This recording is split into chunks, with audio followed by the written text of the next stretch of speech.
And there's signs of that, but a lot of work to still do. And, obviously we focus a lot on this podcast with athletics, and I know you're a big believer in athletics and the tie it goes in with the academics and the performance of the students. So speak a little bit about that, how important the athletic part of it is that you think for the students within the DPS. Yeah. So, I mean, I don't have to go farther than my own history and my own experience, coming from a working class immigrant family. Being dyslexic, school is not easy for me, and athletics was how I built my self-esteem, my identity, my confidence. It was in some days the reason why I went to school.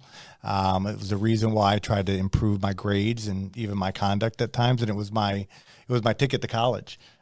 So eventually, when realized that you hit a ceiling with athletics, then because of the opportunity athletics gave, it gave me, I think, the confidence, the skills, the leadership development, and eventually a strong education to do what I do now. But when I think about being a superintendent and an educator in general, and specifically to DPSCD, I think athletics is central. One of our priorities in our strategic plan is the whole child.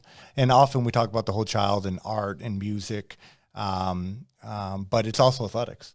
And for a lot of our kids, it's no different than me. It's their motivation. It's part of their identity.